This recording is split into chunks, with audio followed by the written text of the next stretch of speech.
Hello, my name is Daniel Christian. I am a AWS certified cloud solutions architect associate and a student of Ekascloud. In this video, we will discuss the various storage classes of S3 as well as object lifecycle management, storage lifecycle management. So let's say you upload a file into your bucket.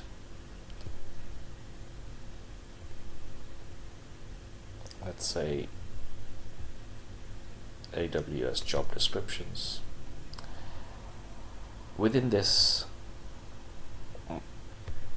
section, you go into properties, and over here you see the various types of storage classes, and you can choose which storage class you would like to implement for your object. So a bit about storage classes.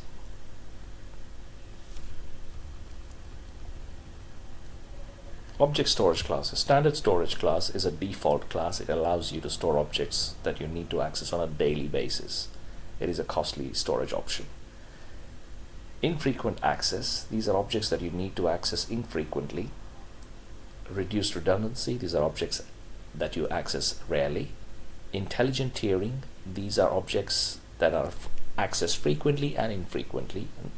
You're not sure how frequently you would access those particular objects. This type of storage class will charge based on the times the object is accessed, and S3 would determine which storage class the object should be in based on the frequency of access. The next is Glacier. The minimum storage commitment is 90 days. And the final one is Glacier Deep Archive, which is very slow access when you have to retrieve, and the minimum duration is 180 days. So as you can see on the console here, it is mentioned what is each storage class designed for. So for example, standard infrequent access, long-lived infrequently accessed data, maximum availability, 3 availability zones, and 30 days minimum storage duration commitment, 90 days, 180 days, so on and so forth.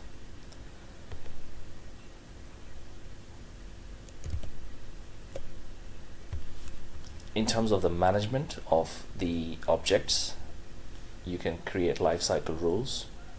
So once you upload the object,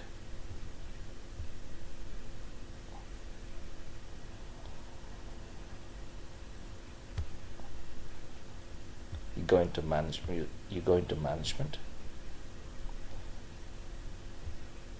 and over here you can create lifecycle rules and replication rules as well as inventory configurations.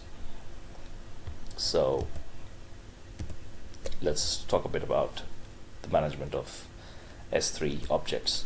Once you upload an object in S3, it will store in standard storage class. You want the object to change storage class, as you will reduce access to this object over a period of time.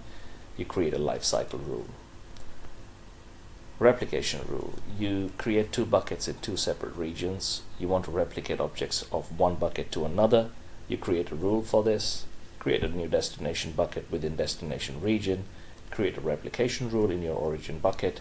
Choose a rule scope and mention the folder or file you want to replicate to the entire bucket. You choose a destination bucket, create a new IAM rule. We'll talk about IAM later on. You can change the storage class in the secondary destination bucket. Additional replication control will cost more. One thing to note is that only new objects uploaded in the origin bucket will be available in the new destination bucket. If you want to replicate the older files, you have to copy them to the new destination bucket.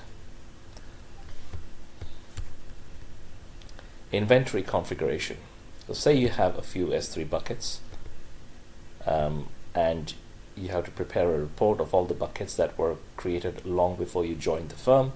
You have an option here to create an inventory of buckets and create a report. You have to create a log bucket as a destination for logging the report. Metrics, create analytics configuration. Access point creates access point, and here are the different types.